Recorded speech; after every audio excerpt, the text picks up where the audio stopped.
Radhe Radhe my friends. आज हम लोग बात करेंगे एक नया चैप्टर की। चैप्टर का नाम है कैपेसिटेंस, क्लास 12 के लिए। अगर आप नोट्स बनाना चाह रहे हैं ना तो नोटबुक निकाल लीजिए, पेन निकालिए, स्टार्ट करेंगे। चैप्टर का नाम डालें कैपेसिटेंस। देखिए, इलेक्ट्रिक फील्ड का डिस्कशन हो चुका है, उसकी कुछ चीज़ें यहाँ पर यूज़ होंगी। आपको इस चैप्टर को सीखने के लिए इलेक्ट्रिक फील्ड के फार्मूले एटलीस्ट पता होने चाहिए। इसके बाद हमने इलेक्ट्रिक पोटेंशियल डिस्कस किया है, उसका भी यूज़ करेंगे यहाँ पर। बट सबसे पहले हम बात करते हैं कि कैपेसिटेंस का सेंस क्या है और कैपेसिटी ऑफ कैपेसिटर होता क्या है। थोड़ा हम बात करते हैं इसकी। तो देखिए, आपको जानकारी के लिए बता दें, जो कैपेसिटेंस है ये एक डिवाइस होती है जिसका साइज बदले बिना हम लोग मैक्सिमम पोटेंशियल एनर्जी या मैक्सिमम चार्ज स्टोर कर सकते हैं। आप लोग अपने घर में देखिएगा, फैन में एक सिलेंड्रिकल शेप का डिवाइस लगा होता है जिसे हम लोग जनरली बोल चाल में कंडेंसर कहते हैं। क्या कहते हैं? Condenser. Condenser is an example of capacitor. Okay, हम लोग फिजिक्स की लैंग्वेज में उसे कैपेसिटर कहते हैं। आप देखना, जितने मोटर वाले डिवाइस होंगे, फैन में मोटर लगी होती है या स्टार्टर जो जेट पंप वगैरह में लगे होते हैं, पानी भरने के लिए जो इस्तेमाल करते हो मशीन, जितने मोटर वाले डिवाइसेस होते हैं उनमें इसका यूज़ होता है कैपेसिटेंस का। हम लेकिन बोलते हैं वहाँ पर कंडेंसर है। इसी से रिलेटेड पूरा चैप्टर है। कई बातें इसमें नई आपको पता चलेंगी, कुछ पुरानी बातें भी होंगी। तो पहला इंट्रोडक्शन हमारा कैपेसिटर से रिलेटेड है, यानी कैपेसिटर है क्या। तो हम कैपेसिटर को डिफाइन करें तो हम ये कहेंगे कि कैपेसिटर एक डिवाइस है जिसका साइज हमें नहीं चेंज करना है, यानी साइज चेंज करने का ऑप्शन नहीं है मेरे पास, लेकिन हम उसमें पोटेंशियल की वैल्यू कम ज़्यादा करके, वोल्टेज को अप डाउन करके उसमें रिक्वायर्ड अमाउंट का चार्ज स्टोर कर सकते हैं। यानी ये चार्ज स्टोर करने वाला या कह सकते हो एनर्जी स्टोर करने वाला एक इंस्ट्रूमेंट है, डिवाइस है। तो फर्स्ट लाइन हम इसकी डिफिनीशन यही लिखेंगे। लिखिए, capacitor is a device which able to store. Capacitor is a device which able to store required amount of charge, and energy without changing its size। Example में आप लिख दीजिएगा कंडेंसर यूजेस इन fan etcetera. Fan के अलावा और बहुत सी device होती है जिसमें कंडेंसर का इस्तेमाल किया जाता है। तो ये तो डेफिनीशन हो गई। अब हम लोग कैपेसिटी के लिए एक फॉर्मूला डेवलप करने वाले हैं। हम यहाँ कहना चाहते हैं कि बिना साइज चेंज किए हम मैक्सिमम चार्ज कैसे स्टोर करेंगे। तो प्रैक्टिकली ये ऑब्जर्व किया गया कि वोल्टेज बढ़ाते जाइए, अप्लाइड वोल्टेज, तो चार्ज का अमाउंट स्टोर होता जाएगा। यानी जो अमाउंट ऑफ चार्ज है किसी डिवाइस में स्टोर करने वाला, वो पोटेंशियल के डायरेक्टली प्रोपोर्शनल होता है, ऐसा ऑब्जर्व हुआ। तो हम उस रिजल्ट को जो प्रैक्टिकली ऑब्जर्व हुआ उसको यहाँ कहेंगे कि मैग्नीट्यूड या अमाउंट, कुछ भी कहें, amount of charge directly proportional to the potential difference और पोटेंशियल अप्लाइड। तो Q प्रोपोर्शनल V हो जाएगा। प्रोपोर्शनलिटी जब हम लोग हटाते हैं, देखो, तो एक कांस्टेंट का इस्तेमाल करते हैं, आमतौर पे हमेशा करते रहे। चूंकि चैप्टर का नाम कैपेसिटेंस है या कैपेसिटर है, तो हम लोग कांस्टेंट को K ना लिखकर इस बार C लिखेंगे। तो हमने लिख दिया C। तो हमारे पास एक फॉर्मूला तैयार हुआ, Q is equal to CV। अगर C की बात करें तो यहाँ C क्या है, फिर उस हिसाब से बात करें तो C बनेगा Q बाई V। कभी भी हम कैपेसिटी की वैल्यू फाइंड करना चाहेंगे तो हमें चार्ज का अमाउंट पता होना चाहिए और वोल्टेज पता होना चाहिए। ठीक है, ये C ही बोला जाएगा। C is called capacity. इतना आप लोग नोट कर लीजिए। तो देखिए, फॉर्मूला ये जो हमारा अभी आया है आपको इसको बहुत अच्छे से तैयार करना है, क्योंकि इस चैप्टर का सबसे मेन है यही फॉर्मूला है, Q is equal to C V, या हम C के लिए बोले तो C is equal to Q by V. सबसे पहला वर्ड मैंने क्या बोला, कैपेसिटी क्या होती है, इस पे बात करते हैं। और कैपेसिटर क्या होता है, तो कैपेसिटर तो डिवाइस हो गई, कैपेसिटर क्या है, एक डिवाइस है। कैपेसिटी क्या है, अब इस पे थोड़ी बात करते हैं। तो कैपेसिटी को मैथमेटिकली तो हम कह देंगे Q और V का रेशियो है। कैपेसिटी क्या है, द रेशियो ऑफ, देखो ऐसे भी तो कह सकते हो, देखो the ratio of charge and potential is called capacity of capacitor, capacity of capacitor। ये बात फिर भी हम थोड़ा सा आपसे कहना चाहेंगे कि कैपेसिटी हर एक डिवाइस की कांस्टेंट होती है। क्या होती है, आप इसको कैपेसिटी को थोड़ा सा दूसरी जगह से पैरेलल समझिएगा तो जल्दी समझ में आएगी बात। हमारे घरों में ऊपर एक टंकी रखी होती पानी वाली, सब लोगों ने आई थिंक देखी होगी, घरों में लगी होगी टंकी है ना, ये घर में आपके लगी होगी सबके।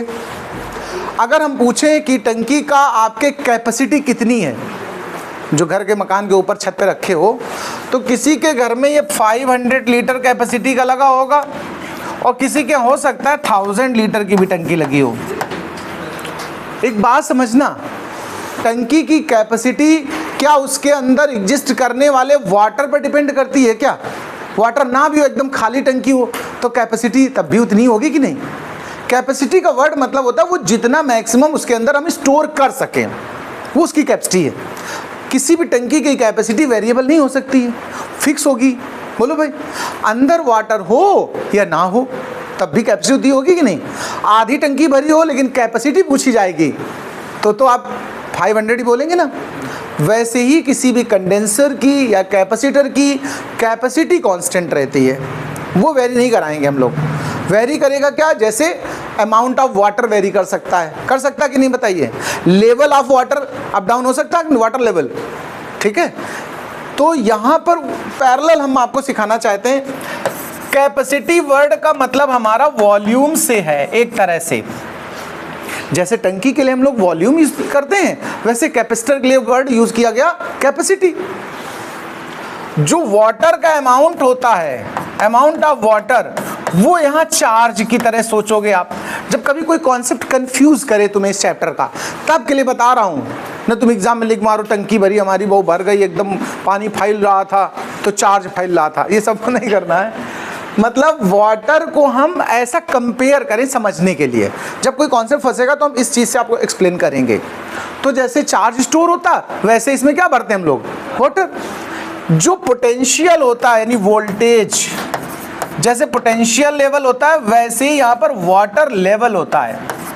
यहाँ कंपैरिजन इस तरह से आप समझिएगा, हम यानी टैंक में जो वाटर का लेवल है, हाइट ऑफ द वाटर, उसको कंपेयर करें किससे? पोटेंशियल डिफरेंस से। बात समझ गए? हम चार्ज को कंपेयर करेंगे वाटर के अमाउंट से, और हम वॉल्यूम को कंपेयर करेंगे कैपेसिटी से।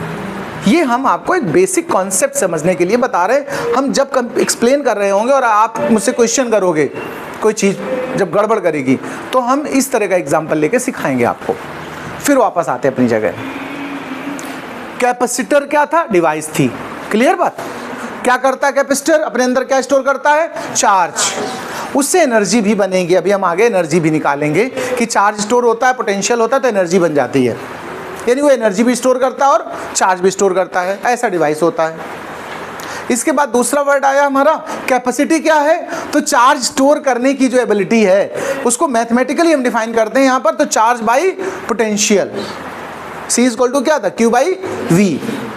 ये तो हमने अभी कॉन्सेप्ट में आपको मीनिंग समझाया कैपेसिटेंस का और फॉर्मूला सिखाया। अब हम जानना चाहते हैं यूनिट। हम लोग इसकी यूनिट निकालना चाहते हैं।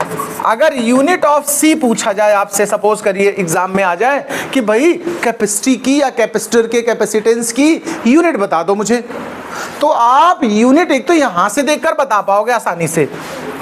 चार्ज को हम क्या देते हैं? SI unit. कूलम्ब, और पोटेंशियल को क्या देते हैं, वोल्ट। तो एक बहुत सिंपल लैंग्वेज में हम कह सकते हैं कूलम्ब पर वोल्ट इसका यूनिट है। बट इसको यूज नहीं करते हैं हम इसको ज़्यादातर यूज नहीं करते हैं एग्जाम में। हम इसके लिए एक दूसरा यूनिट इस्तेमाल करते हैं जिसका नाम है फैरड। क्या नाम है? फैरड वर्ड फैराडे से आया है। कहाँ से आया है? कहाँ से लिया है? क्लियर बात? फैरड एक बहुत बड़ा यूनिट है कैपेसिटी का। प्रैक्टिकल यूनिट फैरड नहीं है, ये भी बता दूं। एसआई यूनिट यही है। अगर एसआई यूनिट पूछे आपसे कैपेसिटी की तो क्या बताएंगे आप? फैरड। लेकिन हम कहेंगे farad is very large unit, it is not practically used. कोई डिवाइस आज तक ऐसा नहीं बना है जिसकी कैपेसिटी 1 फैरड हो। कितनी? 1 फैरड कैपेसिटी का हमने डिवाइस नहीं आज तक बना पाया है। सोचो कितना ज़्यादा अमाउंट होता होगा। हम लोग जो प्रैक्टिकल यूनिट यूज़ करते हैं वो माइक्रो फैरड यूज़ करते हैं। क्या? आपके घर में फ़ैन लगा होगा, आज ही चढ़ जाओ उसमें, देखो एक सिलेंडर टाइप का छोटा सा लगा होगा, इसको कंडेंसर कहते हैं, उसको निकाल लो एकदम नोच के बाहर, और उसमें देखना 2.25 माइक्रो फैरड लिखा होगा। कितना? ये आप निकाल लेना आज ही, ठीक है। जो थोड़ा बड़े साइज के फैन होते हैं उसमें 3 माइक्रो फैरड का होता है, यानी 3 माइक्रो फैरड भी बहुत बड़ा अमाउंट है। तो फैरड बहुत बड़ा होगा भी, और कंपेयर करेंगे कि एक फैरड का मतलब कितना है। तो हमने आपसे बोला कि हम लोग जो प्रैक्टिकल यूज़ करेंगे यूनिट वो क्या यूज़ करेंगे? Micro farad. इसके अलावा नैनो फैरड, पिको फैरड या 2 बार माइक्रो फैरड, ये इस्तेमाल होते हैं प्रैक्टिकल में। इनमें रिलेशनशिप समझ लीजिए। अगर माइक्रो फैरड होगा तो 10⁻⁻6 से मल्टीप्लाई करके बनाएंगे फैरड। कैलकुलेशन जब यूज़ करते हैं ध्यान रखिएगा। तो एसआई यूनिट चाहिए मुझे, एसआई फैरड होती है। बनाने के लिए हम फिर क्या यूज़ करते हैं? 10⁻⁻6 का। अगर नैनो होगा तो -9 से मल्टीप्लाई करेंगे, पिको होगा तो -12 से मल्टीप्लाई करेंगे, और 2 बार अगर माइक्रो हो जाता है तो भी वो -12 ही बनाता है। ये कन्वर्जन भी आपको नोट करने, चलिए इतना नोट करिए फिर आगे बात करते हैं। देखिए ये तो कन्वर्जन हो गए, इनको आप जरूर तैयार कर लीजिएगा, न्यूमेरिकल्स में इस्तेमाल होगा। अलग से ऑब्जेक्टिव भी आता है, कभी कभी इस पे पूछ लेते हैं। कुछ लोगों के मन में आ रहा होगा कि ये फैराडे के नाम पर है तो पूरा ही फैराडे लिख देते, एक स्पेलिंग हटा के कौन सा बड़ा मतलब बचत हो गई, है ना। एक्चुअल में फैराडे भी एक यूनिट होती है, फैराडे भी एक यूनिट है और फैरेड दूसरी यूनिट है। फैराडे चार्ज का यूनिट होता है। किसका? सबसे बड़ा यूनिट अगर कोई चार्ज का पूछे आपसे तो क्या होती है? फैराडे। क्या होती है? The biggest unit of charge is Faraday. इसलिए फैराडे वर्ड नहीं यूज हुआ है, ठीक है। और रखना फैराडे के नाम पे था तो कर लिया फैरेड। आगे इनके नाम पे और रखने का किसी का मन होगा तो को फैरा लिख दें, वो बात की बात है। खैर अभी और आगे बात करते हैं थोड़ी। देखिए हमारे पास डेफिनेशन हो गई, हमारे पास फॉर्मूला हो गया, यूनिट हो गई। हम बात करें डायमेंशनल फार्मूले की। किसकी बात करेंगे? चलिए डायमेंशनल फार्मूला निकालते हैं। डायमेंशनल फार्मूला ऑफ C, तो C is equal to Q/V तो हो ही चुका, अभी बातें हो चुकी हैं इस पे। चार्ज का मुझे डायमेंशन पता होना चाहिए और वोल्टेज का पता होना चाहिए। चार्ज का तो सब लोग को मुझे लग रहा है याद ही हो गया AT/IT वाले फार्मूले से। वोल्टेज का कुछ लोग कह रहे हैं कि सर हमको नहीं याद रहा, भूल गए हैं, तो हम चलो इसको निकाल लेते हैं। अगर वोल्टेज का पोटेंशियल का आप डायमेंशनल फार्मूला भूल गए एग्जाम में तो आप फार्मूले से बनाएंगे। V is equal to W/Q होता है। W मतलब वर्क या एनर्जी, वर्क और एनर्जी की होती है mL/T-2 और चार्ज की क्या है? AT। तो इसका बन करके तैयार हुआ हमारा, देखो mL/T-3A-1, ये पोटेंशियल की आ गई। हमें इन दोनों का यहाँ पुट करना है। चार्ज का हो गया AT ऐसे ऊपर और नीचे हो गया हमारा mL/T-3A-1। चलिए सबको ऊपर लिफ्ट करा लीजिए, देखिए क्या आने वाला है। M इनवर्स L-2T+4A+2, ये हमारा डायमेंशनल फार्मूला बन गया कैपेसिटी का। ये स्केलर क्वांटिटी है। कैपेसिटी कैसी है? It is scalar quantity. इतना आप लोग नोट करिए, फिर आगे की बात करते हैं हम लोग। चलिए इसके बाद हम लोग एक नेक्स्ट पॉइंट पढ़ते हैं। हम लोग स्फेरिकल कंडक्टर ले रहे हैं, उसको आइसोलेटेड स्फेरिकल कंडक्टर कहेंगे और उसकी कैपेसिटी फाइंड करने के लिए फॉर्मूला बनाएंगे। तो हेडिंग डालेंगे आप capacity of isolated spherical conductor. आप थोड़ा गौर फरमाइएगा, यहाँ एक वर्ड आया पहले तो आइसोलेटेड। आइसोलेटेड का मतलब होता है जिसकी कोई कनेक्टिविटी ना हो किसी से। आप लोग वर्ड सुनते होंगे आइसोलेशन में चलेगा, आइसोलेट हो जाते हैं, है ना। तो वही मतलब है, हम एक कोई कैपेसिटर या कह सकते हो एक कंडक्टर ले रहे हैं जो स्फेरिकल शेप का है। ये स्फेयर है, इसका ये सेंटर है, रेडियस आप आर भी ले सकते हो, आप स्मॉल ए भी ले सकते हो, ये आप पर डिपेंड करेगा आप सिंबल क्या यूज़ करना चाहते हैं। ये रेडियस की तरह इस्तेमाल हो गया। इसको हमने चार्ज किया हुआ है, चार्ज हमने इस पर पॉजिटिव ले दिया है, पॉजिटिवली चार्ज रखा है मैंने इसको। देखो ये किसी मीडियम में भी प्रेजेंट हो सकता है और एयर में भी हो सकता है। अभी हम मीडियम लेट करेंगे कि it is placed in a medium with dielectric constant के। देखो डाइलेक्ट्रिक कांस्टेंट के लिए हम लोग दो सिंबल यूज करते हैं, के या एप्सिलॉन आर, जो आपको अच्छा लगे हम दोनों से सिखा देंगे आपको। डाइलेक्ट्रिक कांस्टेंट के लोग दो वर्ड यूज करते हैं, एक तो के भी लिखते हैं कई बुक्स में और कई राइटर इसको क्या लिखते हैं, एप्सिलॉन आर, रिलेटिव परमिबिलिटी। ठीक है, तो हमने अभी यहाँ लेट कर लिया है कि ये स्फेयर है आइसोलेटेड वाला, ये ऐसी जगह रखा है जहां पर डाइलेक्ट्रिक है और उसका कांस्टेंट के है। अब हमको निकालना क्या, इसकी कैपेसिटी। हमें फॉर्मूला किसका बनाना है, सी का फॉर्मूला बनाना है। ध्यान से सुनना, इस चैप्टर के ज्यादातर डेरिवेशंस जो प्रूविंग्स हैं इनमें हमें सी फाइंड करना होगा, और सी फाइंड करने वाले में सी फाइंड करने से पहले मुझे वी फाइंड करना है। क्या, वोल्टेज। क्या फाइंड करना, वोल्टेज। ध्यान रखना इस बात को। अभी जैसे सबसे बड़ी समस्या थी शुरू कहाँ से करें सर, कैसे करें, क्या करते हैं, तो दिमाग में रखो निकालनी जरूर कैपेसिटी है, लेकिन हम पहले डायरेक्ट कैपेसिटी नहीं निकालेंगे, हम पहले क्या निकालेंगे, वोल्टेज। वो कैसे निकालेंगे उसी पे दिमाग लगाना है तुम्हें। हम वोल्टेज निकाल लेंगे और इस फॉर्मूले में ले जाएंगे उस वोल्टेज को, यहाँ पर V की वैल्यू रखेंगे, अपने आप सी निकल आएगा। ठीक है, क्योंकि चार्ज हमें गिवन होता है। हमने इस पे देखो Q चार्ज ले लिया, हमने ये डिस्ट्रीब्यूशन किया चार्ज का, ये चार्ज Q है, फैला हुआ है। स्मॉल लेटर भी ले सकते हो आप, कैपिटल लेटर भी ले सकते हो। ठीक है, इसमें कोई प्रॉब्लम नहीं है। तो पहले हमने बोला कि हमें इसका पोटेंशियल चाहिए। क्या चाहिए, वोल्टेज। पोटेंशियल ध्यान रखिएगा स्फेयर के लिए,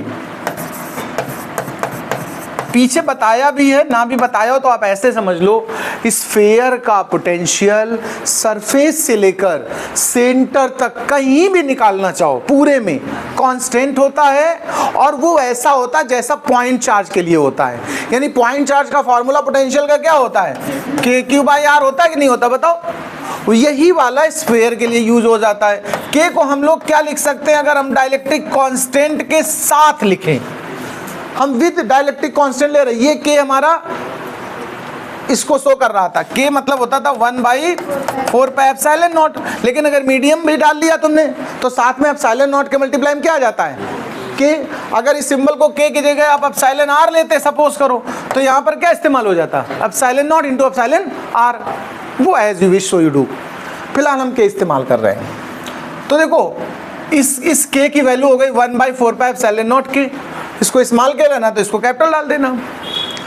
क्यू चार्ज और रेडियस आर, यानी किसी भी स्फेयर या स्फेरिकल कंडक्टर का वोल्टेज फाइंड करना हो ड्यू टू चार्ज प्रेजेंस, तो हम लोग फॉर्मूला यूज करेंगे पॉइंट चार्ज वाला, यानी वो आ गया 1/4 पाई एप्सिलॉन नॉट के इंटू क्यू बाई आर। इतनी तो कोई डाउटफुल पॉइंट है क्या यहाँ पर, बताइए किसी को।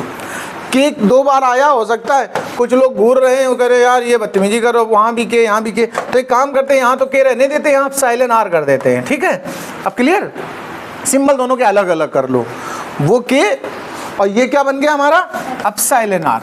तो के को हम इस तरह लिख पाएंगे, ठीक, मीडियम के साथ। वोल्टेज निकाल लिया हमने कहा था हमारा पहला एम क्या होगा, जितने भी प्रूविंग्स करेंगे क्या निकालना है, पहला हमारा होगा वोल्टेज, पोटेंशियल, ठीक है। पोटेंशियल इस फेयर के लिए जब भी निकालना ज़्यादा प्रॉब्लम न रहना, सीधा पॉइंट चार्ज का फॉर्मूला समझना। तो वो क्या होता है, K Q by R, radius R ली तो आर, ए ली हो तो ए, वो आप पर डिपेंड करता है। अभी सुनिए, वी निकाल लिया, बट हमने एक रिलेशन पीछे सीखा, तो हम कहेंगे बट वी नो दैट, जो एक बार भी हमने सपने में भी देख लिया होता है, सुन लिया होता है, उसको हम क्या बोलते हैं, वी नो दैट। एक बार हम व्हाइट हाउस गए थे, तब से हम जानने लगे व्हाइट हाउस को भी सपने में, तो व्हाइट हाउस हमारा बिल्कुल जान पहचान का हो गया है। तो Q is equal to C V relation, सुना कि नहीं सुना? अब आप तो आप कह सकते हो वी नो दैट, ये तो सुन चुके हो आप। तो Q इज इक्वल टू क्या होता है, सी वी, है ना। Q इज इक्वल टू क्या, सी वी, और V हमने पहले निकाला हुआ, देखो अब वो V यहाँ यूज करना है। तो from equation 1 and 2 Q is equal to C into V, और V हमने जो निकाला वो यहाँ रखो, क्या निकाला है, 1/4 pi epsilon naught epsilon R. हम मीडियम को लेके चल रहे हैं, हम ऐसा नहीं कि लेके चलें, गारंटी नहीं, कोई ज़बरदस्ती नहीं तुमसे कह रहा। आप एयर लेके चलते तो आप एप्सिलॉन आर ना लिखते, बट हम लिख रहे हैं, हम लेके चल रहे हैं, हम किसी को छोड़ने के मूड में नहीं, हम सबको साथ रखेंगे। तो हमारा ये रिलेशन ऐसे लिखा जा सकता कि नहीं, बताओ। आमने सामने क्यू कैंसिल हो गया कि नहीं, बताओ। और क्रॉस मल्टीप्लाई करो, डिवाइड वाला सब उधर चला जाएगा मल्टीप्लाई में। तो देखो C इज इक्वल टू आया 4 pi epsilon naught epsilon R into R. इस आर का जो सफिक्स में आर है उसका मतलब रिलेटिव है, और ये आर मतलब रेडियस है। सब सिंबल्स का खेल है, कंफ्यूजन हो गए तो परेशान हो जाओगे। आपको मैं यहाँ लिखा भी दूं कि इस एप्सिलॉन आर का मतलब रिलेटिव परमिटिविटी, और इस आर का मतलब रेडियस। दोनों का सेंस अलग अलग है। किसी को अगर ये आर अच्छा ना लग रहा हो, एक जैसे हो, तो एक को कैपिटल आर लिख सकते हो आप। रेडियस को क्या लिख सकते थे, कैपिटल आर। रेडियस को आप ए ले सकते थे, ठीक है। सिंबल्स कंफ्यूजन ना करें, इसलिए वैसी बातें बार बार कर रहा हूं मैं। तो ये जो फॉर्मूला बना, ये बना है कैपेसिटी ऑफ स्फेरिकल कंडक्टर। क्या बना, 4 pi epsilon naught epsilon R into R. Clear बात। ये तब बना जब मीडियम में रखा है। अगर हमसे कोई कह दे या एग्जाम में आ जाए फॉर एयर, या हम लेते हैं ना मीडियम शुरू से, हम एयर लेके ही चलते, हवा में हमारा स्फीयर रखा है ऐसे टंगा, ऐसे बॉल जैसा। तो ऐसी सिचुएशन में आपको पता अब एप्सिलॉन आर कितना हो जाता है। अब एप्सिलॉन आर या के हमने जो भी नाम दिया हो, आप जो भी सिंबल लेके यूज कर रहे हो, डाइलेक्ट्रिक कांस्टेंट, तो एयर के लिए डाइलेक्ट्रिक कांस्टेंट कितना होता है, 1। तो यहाँ पर 1 हो गया, तब ये फॉर्मूला C की जगह C0 लिखा जाएगा। क्या लिखा जाएगा भाई, C हो गया मीडियम के लिए सिंबल। अगर तो उसके लिए एयर के लिए सिंबल थोड़ा चेंज कर लिया, तो हमने क्या लिख दिया, C0। C0 क्या बन के आया फिर, 4 pi epsilon not into R. ये बन के आ गया। देखो देखो सब लोग, यहाँ पर आप इसको और याद रखें कि 1/4 पाई एप्सिलॉन नॉट होता क्या था, 9 × 10⁹ होता था। इस न्यूमेरिकल में जब फॉर्मूला यहाँ ये यूज करोगे तो तुम्हें वैल्यू किसकी रखनी पड़ा करेगी, 1/4 पाई एप्सिलॉन नॉट की। तो क्या रखोगे, 1/9 × 10⁻। इस जगह ध्यान रखिएगा, हमारी जो वैल्यू नोन थी वो किसकी थी, 1/4 पाई एप्सिलॉन नॉट। क्या थी, 9 × 10⁹। और जब ये ऊपर चला गया तो वो चीज़ नीचे आ गई, तो ये हो गया 4 पाई एप्सिलॉन नॉट, तो वो हो गया 1/9। इस फार्मूले से जब न्यूमेरिकल करिएगा तो इस बात को ध्यान रखिएगा, ठीक है। यहाँ से एक रेशियो निकालना चाहते हो, देखो एक रेशियो बन जाएगा। C और C0 का अगर हम रेशियो बनाएं, आपस में दोनों डिवाइड करें, तो देखो क्या बचेगा। देखो डिवाइड कर दो, सब कुछ कट रहा, केवल क्या बच रहा है, देखो अब एप्सिलॉन और बच रहा कि नहीं बच रहा है। या इसी को हम अगर के लिखे होते तो के बोलते। तो यहाँ से एक रिलेशन बना, C is equal to C0 into K, या कोई कह सकता है C इज इक्वल टू के C0, बाद में C0 लिख दो। देखो इस फॉर्मूले को समझ लेना, C is equal to K बोलो या फिर एप्सिलॉन R बोलो। तो कुल मिला के हम इससे कंक्लूजन क्या प्राप्त कर रहे हैं, इसको भी जरा देखें। अगर किसी कैपेसिटर की कैपेसिटी, समझना जरा, अगर किसी कैपेसिटर की कैपेसिटी एयर में 16 माइक्रोफैरेड है, किसमें, मैं एग्जांपल से समझाना चाहता हूँ। कोई कैपेसिटर है, उसकी कैपेसिटी 16 माइक्रोफैरेड है, कहाँ, एयर में, और उसको वाटर में डुबो दिया गया, किसमें, या उसके अंदर वाटर भर दिया गया, ठीक। वाटर के लिए डाइलेक्ट्रिक कांस्टेंट कितना सिखाया था मैंने पीछे, 81, 80 ले लो, राउंड ऑफ कर लो, चलो और थोड़ा छोटा कर लो, का दिक्कत है। तो अगर 80 या 81 कर दो, ये देखिए ये कब है, एयर में। तो अगर तुमसे पूछा जाए वाटर के लिए इसकी कैपेसिटी बनाओ, वाटर के साथ, तो आप क्या कहोगे, KC0, और K कितना, 81।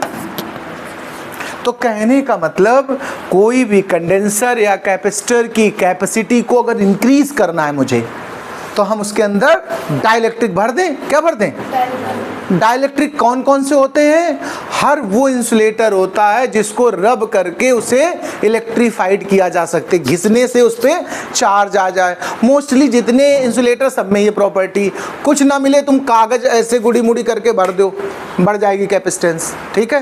कागज भी डाइलेक्ट्रिक है, रुई कॉटन ये भी डाइलेक्ट्रिक है, फाइबर है, सर्दी का सीजन चल रहा हो, तुम्हारा कंडेंसर खराब हो जाए, खोलो और रुई निकालो अपनी रजाई से, भर दो और लगा के फिर से चालू हो जाओ, मतलब बढ़िया। वही ऑयल भी कैपेसिटर की तरह का, मतलब उसका डाइलेक्ट्रिक का काम करता है। पानी सूख जल्दी जाता है इसलिए यूज़ नहीं करते हैं, पानी भी डाइलेक्ट्रिक है, ठीक है। जितने इंसुलेटर हैं सब क्या हैं, डाइलेक्ट्रिक। यहीं पर हम आपको एक एडिशनल नॉलेज दे दें, कंडेंसर मार्केट में 2 तरह के आते हैं, कभी अगर खरीदना है जाके तो ड्राई कंडेंसर, ऑयल कंडेंसर, 2 नाम से पहचाने जाते हैं।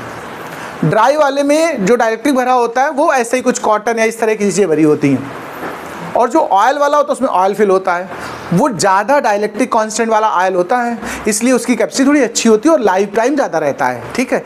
इनके ड्राई वालों के बर्न होने के चांस ज़्यादा रहते हैं, ठीक है।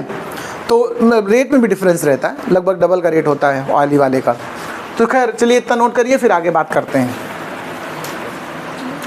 देखो अभी हम पीछे आपसे बात कर रहे थे कि जो फैरेड है ना, वो बहुत बड़ी यूनिट है कैपेसिटी की। इसको कंपेयर करना चाहते हैं, हम आपके सामने शो करना चाहिए कितना बड़ा होगा। चलो आओ देखते हैं थोड़ा।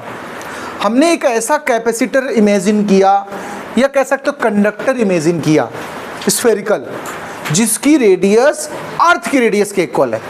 हालांकि इतना बड़ा प्रैक्टिकली बना पाओगे क्या, बताओ, पॉसिबल तो नहीं है, लेकिन हम चलो मान लिए कि तुम बहुत बड़े बाहुबली के बाप हो, हैं, बना ले गए। तो हम हेडिंग डालेंगे यहाँ पर, लिखिए capacity of a conductor with radius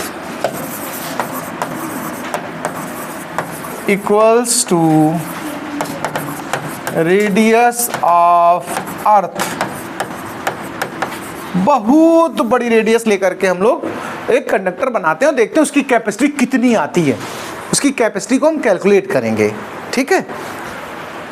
तो हमने ये फॉर्मूला तो अभी सीखा स्फेरिकल कैपेसिटर के लिए, तो हम इसी फॉर्मूले का यूज कर लेंगे। We know that C is equal to 4 pi epsilon not into R। हमने एयर के लिए सपोज कर लिया, अब हम इतना बड़ा बना भी लेंगे किसी तरह, तो कहाँ किस में डुबोएंगे जाके, तो हम सपोज करते एयर है चारों तरफ, तो एयर के केस का उठा लिया फॉर्मूला। यहाँ पर मैंने रेडियस किसके इक्वल ले ली है, अर्थ के रेडियस के इक्वल उसका। अर्थ की रेडियस आपको वैसे पता होगी, फिर भी नहीं पता है तो मैं लिख देता हूँ, 6.4 10⁶ मीटर होती है। कितनी होती है, 6.4 10⁶ मीटर होती है। या एग्जैक्ट की बात अगर करें तो 637, ठीक है, और 10⁶, बट हम लोग इसको राउंड ऑफ करके क्या ले रहे हैं, 6.4, ये भी लिया जाता है। तो ये रेडियस ऑफ अर्थ हो गई, इतना बड़ा हमने बना लिया कंडेंसर। अब हम कैलकुलेशन करते हैं जरा इसकी, देखो तो सी, इसकी वैल्यू हमने पीछे बताई थी क्या होती है, 1/9 इंटू 10⁹, और रेडियस की वैल्यू रख लो 6.4 और 10⁶। अब हमें इसमें सिंप्लीफिकेशन करना है, तो 6.4 ऊपर हो गया, नीचे 9 हो गया, और पावर देखो जरा, 9 ऊपर ले जाओ, माइनस की बनेगी, और वहाँ कितनी है +6, तो कितनी बची -3 बना पावर में। अच्छा, इसमें तुम डिवाइड कर दो, चाहे डायरेक्ट कर दो और चाहे डेसिमल हटा के कर लो, जैसे तुम्हें अच्छा लगे। तो 9 की टेबल करते हैं, चलो अच्छा 9 की टेबल करते हैं। कितनी बार जाने के चांस से बता सकते हो? 9 से 1 जा 63 होता कि नहीं होता, बताओ? होता है। कितना बचा 1, 10 हो गया, 9 1 जा 9, फिर 1 बचा, चलो 2 बार बहुत है, इतना डिवाइड कर दिया। और 10 टू द पावर कितना है, ध्यान से सुनते रहना, 3 डिजिट डेसिमल को नीचे कर दे रहा हूं मैं, तो पावर कितनी हो जाएंगी बताओ भैया? 3 डिजिट और माइनस की आ जाएंगी। ये फैरेड में आंसर आया है, किस में आया भाई साहब? फैरेड में आया है, लेकिन अगर इसको हटा दें तो क्या लगा सकते हो? माइक्रो। क्या लगा सकते हो? यानी कहने का मतलब इतना बड़ा तुमने कैपेसिटर तैयार किया जिसका साइज अर्थ के बराबर है, तब उसकी कैपेसिटी कितनी बन पाई? 711, वो भी काहे में? Micro farad. मतलब ये भी 1 फैरेड नहीं हो पाया। सोच लो आप लोग, तो 1 फैरेड कैपेसिटी के लिए कितना लार्ज कंडेंसर की रिक्वायरमेंट होगी, है ना? तो क्या प्रैक्टिकली कभी उसको बनाया जा सकता है? हमें तो नहीं लगता, बात बाकी हो सकता भैया, कुछ भी कर दो तुम लोग तो महान हो, है ना? तो एक बात तो ये समझ लो कि अर्थ के साइज का अगर कोई कंडेंसर या कह सकते हो कंडक्टर तैयार करें तो उसकी कैपेसिटी कितनी निकलेगी? 711। लेकिन आपको मैं एक अंदर की बात बता दूं, ऑब्जेक्टिव में कभी कभी क्वेश्चन ऐसे आएगा कि कैपेसिटी ऑफ अर्थ क्या आएगा, तब ये आंसर नहीं बताना, इनफाइनाइट होती है। कितनी? अर्थ की कैपेसिटी कितनी? इनफाइनाइट। लेकिन अर्थ के रेडियस के इक्वल बोले अगर, मतलब सीधा अर्थ बोल दे तो धरती माता, उनकी कैपेसिटी बहुत है, हम लोग नहीं नाप सकते, इसलिए उनकी कैपेसिटी कितनी? इनफाइनाइट। लेकिन उससे कंपेरेबल अगर हम कोई डिवाइस तैयार करें, और क्वेश्चन के मतलब लैंग्वेज पे ध्यान देना है आपको, वो सीधा अर्थ का पूछ ले तो आंसर कितना? Infinite, capacity infinite. लेकिन अगर कहे अर्थ के कंपेरेबल रेडियस का हमने कोई बनाया, फिर बताओ, तो फिर हमारी वैल्यू क्या है? 711। यानी 2 आंसर हैं, डिपेंड करता सीधा अर्थ की बात कर रहा है या अर्थ जैसा एज कंपेयर, तो दोनों के आंसर डिफर हैं। इसको नोट करिए, फिर और बातें करेंगे। देखिए एक और बात, हम लोगों को चैप्टर 1 में एप्सिलॉन नॉट की यूनिट बताई गई थी, coulomb square upon newton metre square. ये यूनिट इंपॉर्टेंट है, इसकी डायमेंशन भी इंपॉर्टेंट है। तो एक तो आपको पता ही एप्सिलॉन नॉट की यूनिट क्या होती है, coulomb square by newton metre square. एक और यूनिट आज हम पता कर लेंगे इस जगह से। देखो ध्यान से देखो, यहां से सी की यूनिट क्या है? फैरेड। सी की यूनिट क्या है? फैरेड। 4 पाई की तो कोई यूनिट होती नहीं है भाई, सीधा रेडियस डिवाइड में ले जाओ, एप्सिलॉन नॉट बचेगा। रेडियस की यूनिट क्या? मीटर। तो एक यूनिट आपको ये तैयार करनी है, unit of epsilon naught, unit of epsilon naught is equal to farad by metre. बोलो भाई जी। तो कभी कभी अगर कहीं नीड पड़े एग्जाम में, ऐसा कुछ ऑप्शन वगैरह मिले, तो आप इसको भी कर सकते हो। इसको नोट करने के उपरांत अगले आर्टिकल पे आते हैं। देखिए अब हम लोग देखते हैं जो कैपेसिटर होते हैं वो कई डिज़ाइन के होते हैं। पैरेलल प्लेट कैपेसिटर की अभी हम बात करते हैं। देखिए पैरेलल प्लेट कैपेसिटर होता है, स्फेरिकल प्लेट कैपेसिटर होता है, सिलिंड्रिकल प्लेट कैपेसिटर होता है। प्लेट की डिज़ाइन के हिसाब से नाम बदल जाता है। हमें फिलहाल यहाँ पर पैरेलल प्लेट सीखना है, स्फेरिकल, और अगर आपको सिलिंड्रिकल प्लेट कैपेसिटर को सीखना हो तो इसी प्लेलिस्ट में ऊपर मैंने इसके वीडियो डाल रखे हैं। फिलहाल वो आपके सिलेबस में नहीं है, इसलिए हम अभी डिस्कस नहीं करेंगे। आप देखेंगे तो पीछे मैं आपको शेयर भी कर सकता हूँ। तो चलिए अभी फिलहाल तो आर्टिकल का नाम डालेंगे, capacity of parallel plate capacitor. Capacity of parallel plate capacitor. ये आर्टिकल का नाम है, ठीक है। अब समझेंगे आप इसको अच्छे से, देखेंगे इधर हमने क्या किया, 2 पैरेलल प्लेट्स ले ली हैं, ध्यान से समझिएगा। यानी कैपेसिटर बनाने का मतलब होता है 2 प्लेटें ऐसे आमने सामने रख दीजिए, ये डिवाइस कैपेसिटर कहलाएगी। एक साइड यानी एक प्लेट को किसी पॉजिटिव सोर्स से कनेक्ट करोगे तो इस पर जो चार्ज डिस्ट्रीब्यूशन है वो कैसा आ जाएगा, प्लस आ जाएगा। अच्छा, ठीक सामने वाली प्लेट पर अपने आप कैसा चार्ज पहुंचेगा, माइनस, और जो बचा हुआ चार्ज दूसरे साइड पहुंचेगा उसको अर्थ से कनेक्ट कर देते हैं। ये जो सिंबल बनाया मैंने, सबसे बड़ी लाइन पे छोटी लाइन पे उससे छोटी फिर उससे छोटी, ऐसे, इसको अर्थिंग कहते हैं। ये सिंबल किसका है, अर्थिंग। इन दोनों प्लेट्स के बीच के सेपरेशन को हमने डी बोल दिया।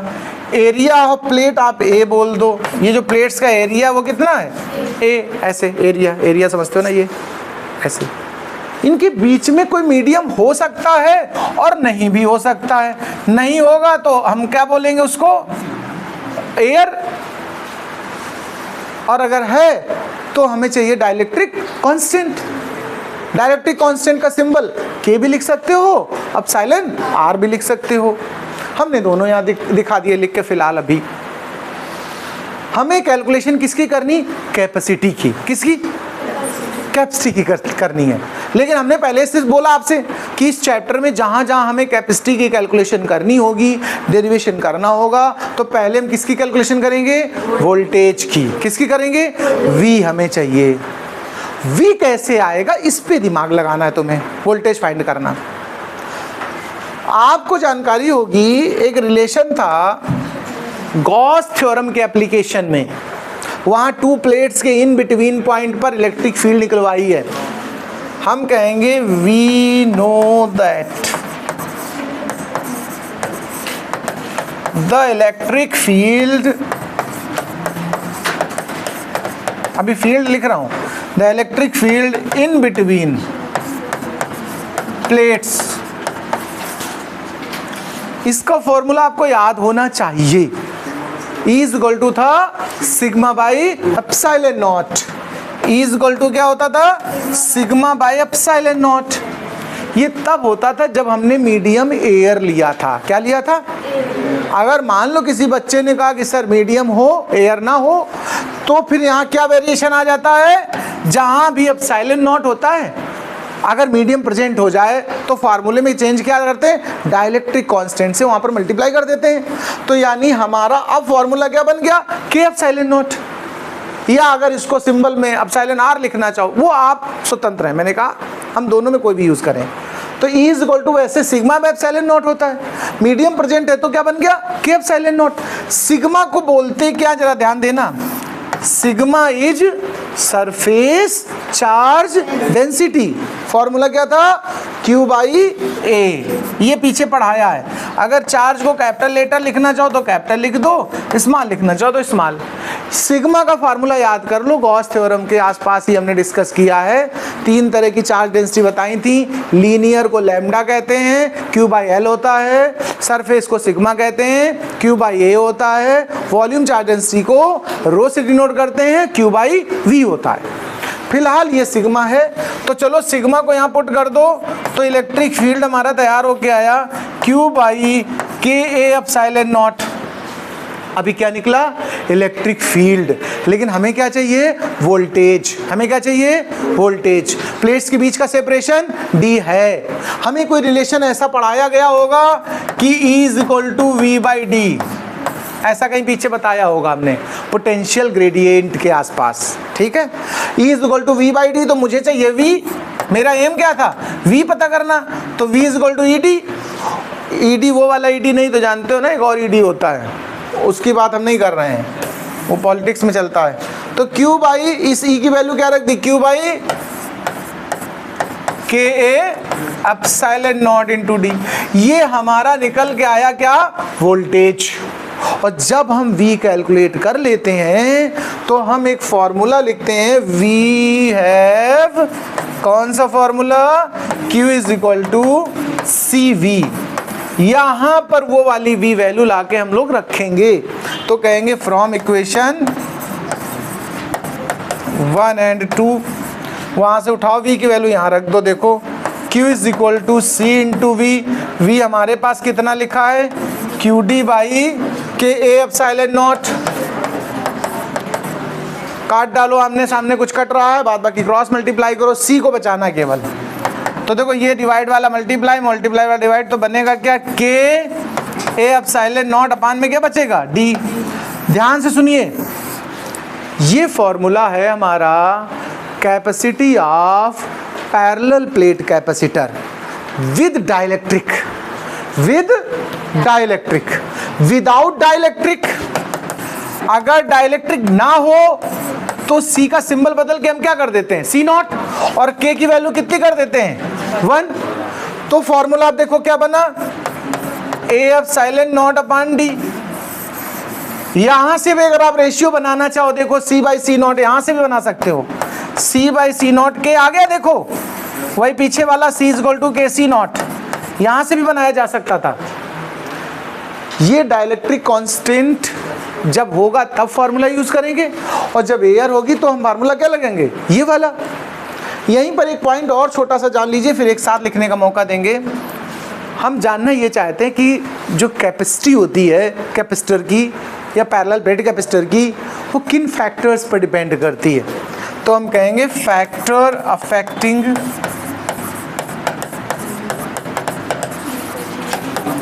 Capacity of capacitor. सुनना ध्यान से, इसी फॉर्मूले को देखो, आप घूर करके इस फॉर्मूले को देखो, इस फॉर्मूले को घूर कर देखो, आपको पता चलेगा कौन कौन सी चीजों पर कैपेसिटी डिपेंड कर रही है। डाइलेक्ट्रिक कांस्टेंट पर डिपेंड कर रही है। देखो जितना ज्यादा मीडियम का कांस्टेंट होगा उतनी ज्यादा कैपेसिटी होगी कैपेसिटर की। एरिया पर डिपेंड कर रहा है, बड़ा बड़ा एरिया प्लेटों का है ना, तो ज्यादा कैपेसिटी, छोटा एरिया छोटी प्लेटें तो कम कैपेसिटी। अब साइलेंट नॉट कांस्टेंट है, उस पर डिपेंड नहीं करेगा, वो तो फिक्स रहता है। और एक सेपरेशन, जितना ज्यादा सेपरेशन उतनी कम कैपेसिटी। देखो इनवर्स, तो हम कहेंगे टोटल 3 फैक्टर हमें मिले। आप थ्योरेटिकली भी लिख सकते हो, हम न्यूमेरिकली लिख दे रहे हैं डायरेक्ट। मतलब आप ऐसे लिखोगे, the capacity of capacitor is directly proportional to the dielectric constant और प्रोपोर्शनल टू, ऐसे के लिख दिया। फिर दूसरी लैंग्वेज लिखोगे आप, it is directly proportional to area of the plates. फिर तीसरा लिखोगे, it is inversely proportional to the separation between the plates. इतना नोट करिए, फिर और बात करते हैं आगे। नेक्स्ट हेडिंग डाल लीजिए आप लोग भैया प्लीज। अगर कोई डाइलेक्ट्रिक सब्सटेंस किसी इलेक्ट्रिक फील्ड में रखा जाए तो उसका बिहेवियर कैसा होगा, हम उस पर बात करेंगे। इसमें छोटी छोटी 2-3 बातें आने वाली हैं। फिलहाल तो हेडिंग डाल देना, पोलराइजेशन ऑफ डाइलेक्ट्रिक, ये तो नाम है इस टॉपिक का, polarisation of dielectric. In the sense हम यहाँ पर जो सिखाने वाले हैं, मेरी बात सुनना थोड़ा, कि डाइलेक्ट्रिक का behaviour inside the electric field, इसको इस नाम से भी पहचान सकते हो, behaviour of dielectric inside electric field. देखो इलेक्ट्रिक फील्ड बनाते कैसे हो भाई जी बताओ। अच्छा, 2 प्लेट्स लेते थे, याद है, एक प्लेट को हम क्या कर देते हैं, पॉजिटिवली चार्ज्ड, और दूसरी प्लेट को क्या कर देते हो जाती मतलब वो निगेटिवली चार्ज्ड। ध्यान से सुनना, इसकी वजह से इसके अंदर एक इलेक्ट्रिक फील्ड अपने आप प्रोड्यूस हो जाएगा कि नहीं बताओ, जिसकी डायरेक्शन किधर से किधर होती है, प्लस से माइनस। बहुत आराम से सुनना, कोई जल्दी नहीं एकदम। इसको जो सेल्फ इंड्यूस्ड हुआ, इसको हमने ई नॉट सिंबल दिया। इन केस ऑफ एयर, जब एयर भरी है तो फील्ड जो बना उसको हमने नाम क्या दे दिया, ई नॉट। फील्ड बनाते कैसे, एक पॉजिटिव प्लेट एक नेगेटिव प्लेट, उसके बीच जो जगह खाली है ना वो इलेक्ट्रिक फील्ड हो जाती है।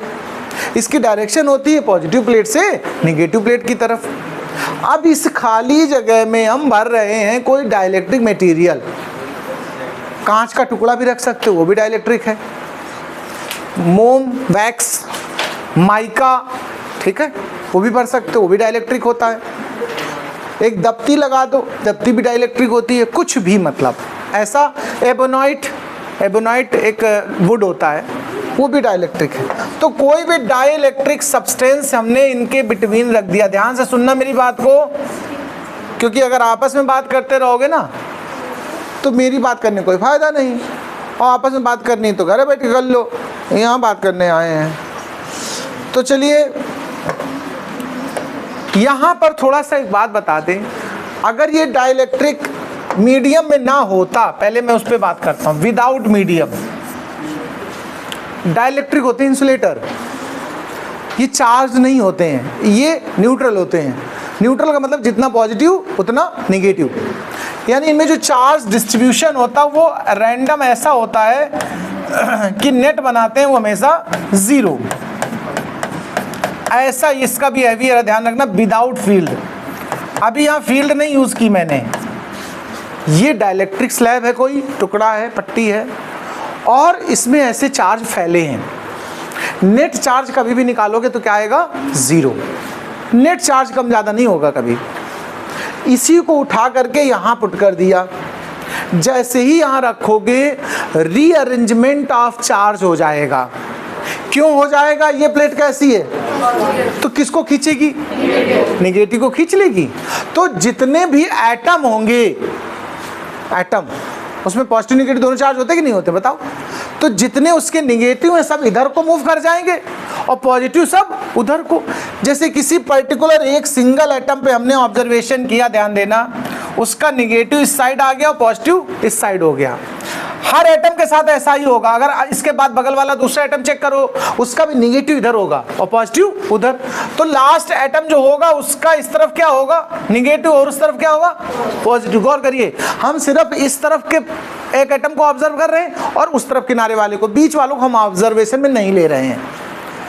हम ये कह सकते हैं कि हर जगह ये सिचुएशन क्रिएट होगी। बीच में क्या है मुझे नहीं पता, मैं देख भी नहीं रहा हूँ बीच में क्या है, कैसा अरेंजमेंट हुआ, हमें इससे मतलब नहीं। हम किनारे के अरेंजमेंट को केवल आपके सामने रख रहे हैं, और इस तरफ भी किनारे का अरेंजमेंट रख दो।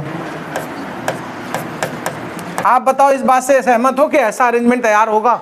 क्योंकि नेगेटिव प्लेट पॉजिटिव को खींच लेगी, और पॉजिटिव प्लेट एटम से टूटेंगे नहीं अभी ये कि सब निगेटिव उधर समेट जाए। कुछ लोग घूर रहे करे सोले ये वाला निगेटिव यहीं चला जाता। वो एटम में बॉन्ड है, इलेक्ट्रॉन और न्यूक्लियस है। इलेक्ट्रॉन और न्यूक्लियस है ना, तो इलेक्ट्रॉन टूट के थोड़ा अलग हो गया है, बस उसका डिस्प्लेसमेंट इस साइड को हो गया है, टेंडेंसी हो गई है, तो न्यूक्लियस दूसरी साइड दिखने लगा। बस हर एटम का, एटम वाइज।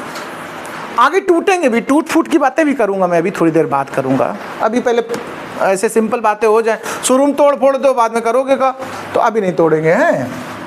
तो देखो अब हम यहाँ पर ये कहना चाह रहे हैं आप लोगों से कि गौर से देखिएगा, अगर यहाँ से एक लाइन ड्रॉ कर दें और एक लाइन यहाँ से ड्रॉ कर दें, तो इस तरफ एक नेट नेगेटिव चार्ज और इस तरफ एक नेट पॉजिटिव चार्ज तैयार हुआ कि नहीं हुआ बताओ? ये डाइपोल बन गया। डाइलेक्ट्रिक क्या बन गया? पोलराइजेशन वर्ड इसी को बोलते हैं। डाइपोल बन जाने की इस इवेंट को, जब डाइलेक्ट्रिक सब्सटेंस को फील्ड के अंदर रखते हैं तो पॉजिटिव चार्ज एक साइड इकट्ठे हो जाते हैं, दिखने लगते हैं, और दूसरा सरफेस नेगेटिवली चार्ज हो जाता है। ये बनाता क्या है? डाइपोल। इसी फिनोमिना को क्या बोलते हैं? पोलराइजेशन। यानी ये पोल बन गया, डाइपोल। अब इसका लेकिन फील्ड देखो बच्चा, ये जो इंड्यूस्ड हुआ फील्ड, इसके अंदर उसकी डायरेक्शन किधर दिखी? देखो इस तरफ से इस तरफ रहेगी कि नहीं? पॉजिटिव से नेगेटिव। इसका नाम कुछ बदल के लिख दिया, चलो इंड्यूस्ड है तो सफिक्स आई डाल दिया। मेरी बात को सुनना थोड़ा सा। पहले से फील्ड था ई नॉट, जब डाइलेक्ट्रिक नहीं था, डाइलेक्ट्रिक भर दिया उसके अंदर, तो हमने देखा एक फील्ड इंड्यूस्ड हो गया, लेकिन उसकी डायरेक्शन पुराने वाले से अपोजिट है। तो जो नेट अब फील्ड, अगर हमसे कोई पूछे कि नेट फील्ड कितना होना चाहिए, तो नेट अगर निकालोगे तो पुराने वाले का अपोजिट है ना, ये वाला जो अभी बना है, इन दोनों का आपस में क्या हो जाना चाहिए? सबट्रैक्शन हो जाएगा। इतना फील्ड रिजल्टेंट बचेगा प्लेट्स के बिटवीन की नहीं? बताओ भाई, एक बात तो ये हो गई, इसको बोलते इतने हिस्से की डिस्कशन जब लिखोगे तो ये बोला जाएगा पोलराइजेशन। इसके बाद एक वर्ड आता है डाइलेक्ट्रिक स्ट्रेंथ, एक्सप्लेन वो भी करते फिर एक साथ लिखाएंगे। डाइलेक्ट्रिक स्ट्रेंथ, इसका क्या मीनिंग, अब इसको सुने। डाइलेक्ट्रिक स्ट्रेंथ जानने के लिए इलेक्ट्रिक ब्रेकडाउन पहले जानो। क्या जानो? इन प्लेट्स के बिटवीन जो वोल्टेज लगाया है तुमने, पोटेंशियल डिफरेंस, उसको अगर हम बढ़ाते जाएं इन प्लेट्स के बिटवीन, यानी इधर पॉजिटिव की वैल्यू बढ़ती जाएगी, उधर निगेटिव की वैल्यू बढ़ती जाएगी, तो इधर पॉजिटिव ज़्यादा तेज अट्रैक्शन स्टार्ट करेंगे और उधर निगेटिव ज़्यादा अट्रैक्शन स्टार्ट करेंगे। बोलो, तो इनके जो डाइलेक्ट्रिक के एटम्स हैं उन पर प्रेशर जनरेट होगा। किस बात का? कि न्यूक्लियस अलग हो जाए, इलेक्ट्रॉन उसको छोड़ के अलग हो जाए। बोलो, आयनाइजेशन इसी तो बोलती हूँ, आयनाइजेशन होने के चांस बढ़ जाएंगे कि नहीं? जैसे जैसे ताकत बढ़ेगी, ये इधर खींचा जाए, इधर खींचा जाए, तो कभी ना कभी ऐसी सिचुएशन आएगी वोल्टेज बढ़ाते बढ़ाते। देखो, वोल्टेज बढ़ता है तो फील्ड बढ़ता है, क्योंकि दोनों आपस में ये रिलेशन बता रहा है कि फील्ड और वोल्टेज एक दूसरे से प्रोपोर्शनल है। देखो, E is equal to V/D होता कि नहीं होता? बताओ, अगर V बढ़ेगा तो E नहीं बढ़ेगा? बताओ, बोलो भाई जी। तो अगर हम वोल्टेज बढ़ा रहे हैं मतलब फील्ड बढ़ा रहे हैं, ये मतलब भी है। तो कभी ना कभी किसी न किसी वोल्टेज पर ऐसी सिचुएशन बनेगी कि इलेक्ट्रॉन एटम से डिटैच होने लगेंगे। सिंपल लैंग्वेज में कहें तो डिटैच होने लगेंगे। बोलो भाई, इस समय जब डिटैच होना, इसको बोलते हैं इलेक्ट्रिक ब्रेकडाउन। क्या बोलते हैं? Electric breakdown.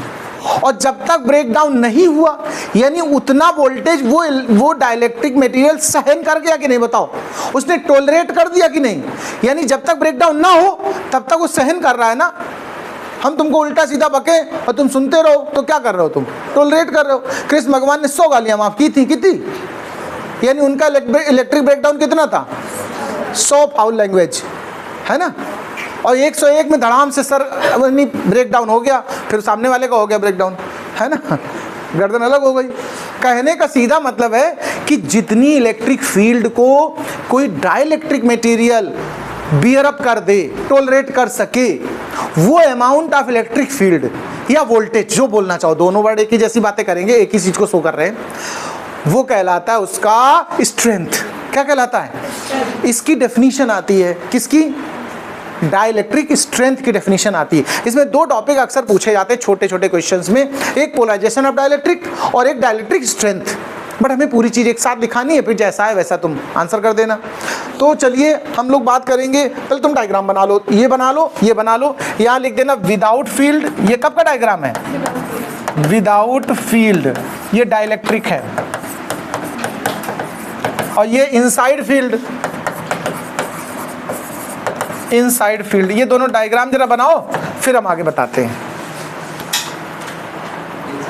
चलिए, डायग्राम बन गया है तो अब हम थोड़ा सा लिखाना शुरू करते हैं। सबसे पहले हम ये कहेंगे कि जब हम डाइलेक्ट्रिक मटेरियल को किसी फील्ड में रख देते हैं तो उस डाइलेक्ट्रिक मटेरियल के अंदर एटम्स में चार्ज इस तरह अरेंज हो जाता है कि ये मटेरियल एक तरह का डाइपोल बना लेता है। ठीक है, इस रीअरेंजमेंट से बनने वाले डाइपोल या कैसे डाइपोल का फॉर्म होना ही पोलराइजेशन है।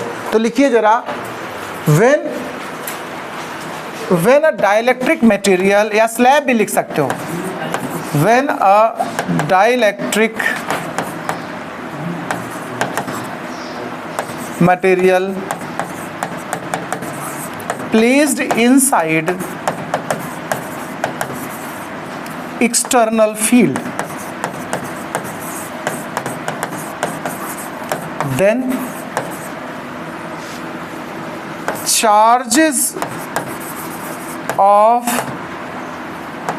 dielectric rearrange and make dipole. This is called polarization. This is called polarization of dielectric. ये तो सिर्फ पोलराइजेशन की डेफिनेशन हुई। इसके बाद हम लोग लिखेंगे कि ई नॉट, सपोज करो इनिशियल फील्ड है, let E not is the field without dielectric directed from positive plate to negative plate. इसकी डायरेक्शन पॉजिटिव प्लेट से निगेटिव प्लेट की तरफ है।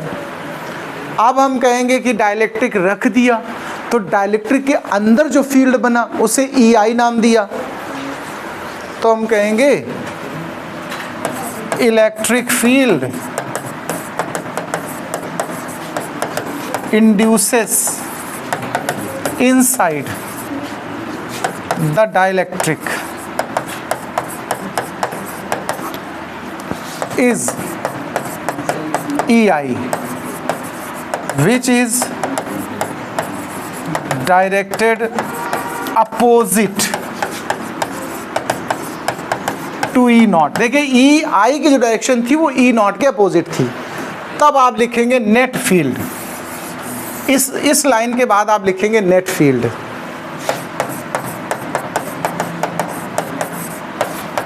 E is equal to E naught minus EI। एक तो ये बात हो गई। इसके बाद हम एक छोटा सा इसी में और बात बताएंगे, पोटेंशियल, फील्ड और कैपेसिटर में रिलेशन, कैपेसिटी में। तो देखो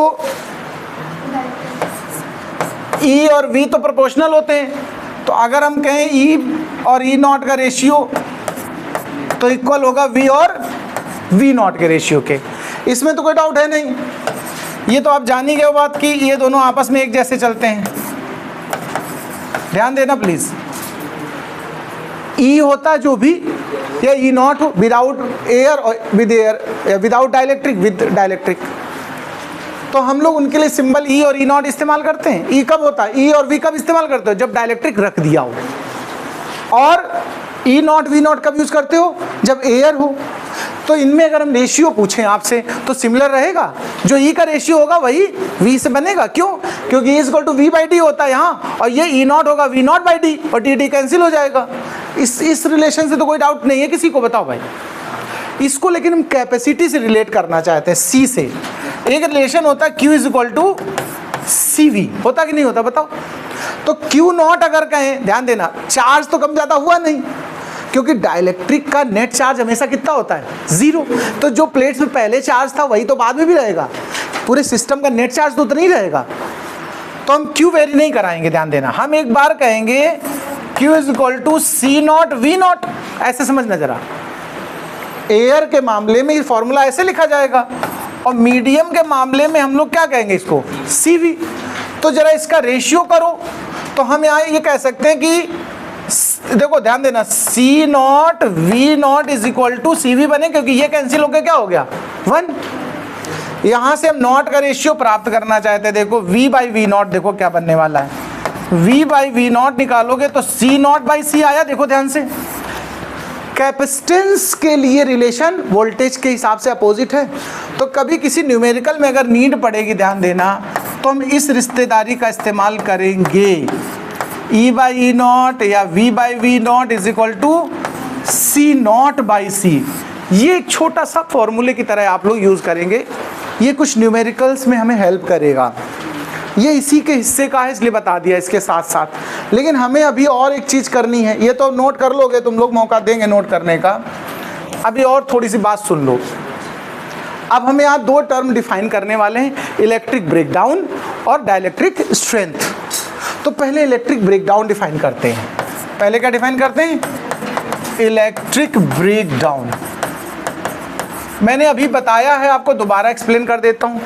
हम कहेंगे अगर एक्सटर्नल फील्ड की वैल्यू बढ़ाते जाएं या एक्सटर्नल वोल्टेज की वैल्यू बढ़ाते जाएं, तो डाइलेक्ट्रिक के अंदर एक ऐसी सिचुएशन आएगी कि इलेक्ट्रॉन उसके न्यूक्लियस से या एटम से डिटैच होने लगेंगे।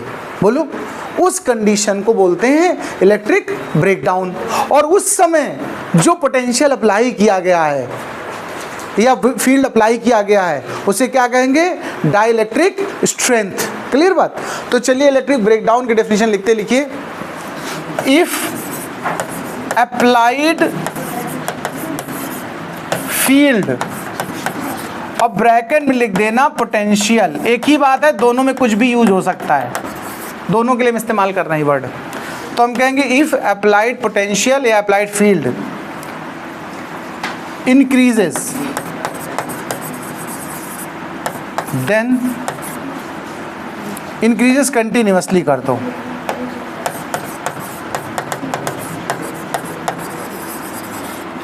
देन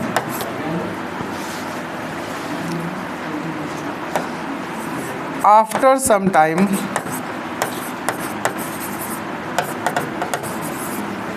electron detached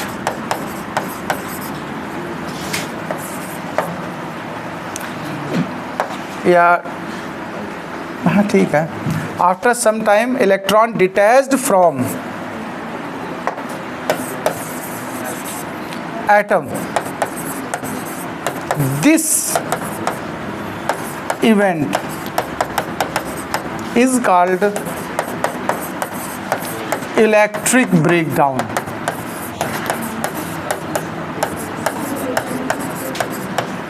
अभी हम इलेक्ट्रिक ब्रेकडाउन के बाद डाइलेक्ट्रिक स्ट्रेंथ और डिफाइन करेंगे।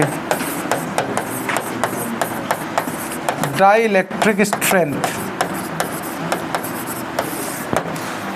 ये कह सकते हैं कि बिना इलेक्ट्रिक ब्रेकडाउन हुए जिस वोल्टेज या जिस फील्ड को कोई डाइलेक्ट्रिक मटेरियल सहन कर सके, टॉलरेट कर सके, उस फील्ड की वैल्यू को हम क्या कहते हैं, डाइलेक्ट्रिक स्ट्रेंथ। तो हम कह सकते हैं such maximum applied electric field, और ब्रैकेट में लिख देना और potential,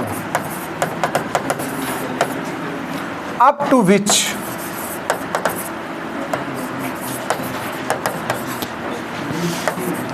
any dielectric tolerate without electric breakdown, without electric breakdown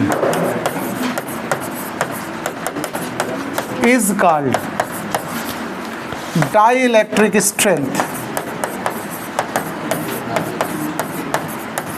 अब आप इसको नोट कर लीजिए। नेक्स्ट आर्टिकल की बात करते हैं। एक और आर्टिकल है पैरेलल प्लेट कैपेसिटर के लिए ही है। हेडिंग डालेंगे आप लोग, capacity of parallel plate capacitor when dielectric slab partially field. इस जगह ध्यान रखिएगा, पार्शियली मतलब थोड़ी जगह खाली रहेगी, थोड़ी जगह में भरा होगा, पूरे में नहीं रखेंगे। आर्टिकल का नाम सुन लीजिएगा, ये मोस्ट इंपॉर्टेंट आर्टिकल है, डेरिवेशन के लिए, थ्योरी के लिए इंपॉर्टेंट आर्टिकल है। Capacity of parallel plate capacitor when dielectric slab partially field, ये तो आर्टिकल का नाम है। आइए समझते हैं जरा। हम लोग क्या करेंगे, सबसे पहले पैरेलल प्लेट्स बना देंगे। एक काम करो, ऐसे सिंबलिक बना लेते हैं, केवल एक स्ट्रेट लाइन से बना देते हैं। हाँ, ये इस तरह की पैरेलल प्लेट्स, लेकिन डायग्राम में सिर्फ हमने एक लाइन से रिप्रेजेंट कर दिया है। ये पैरेलल प्लेट्स हैं, इस पर पॉजिटिव चार्ज है। बहुत आराम से सुनिएगा, ये मोस्ट इंपॉर्टेंट, इसे थोड़ा अच्छे सीखिएगा।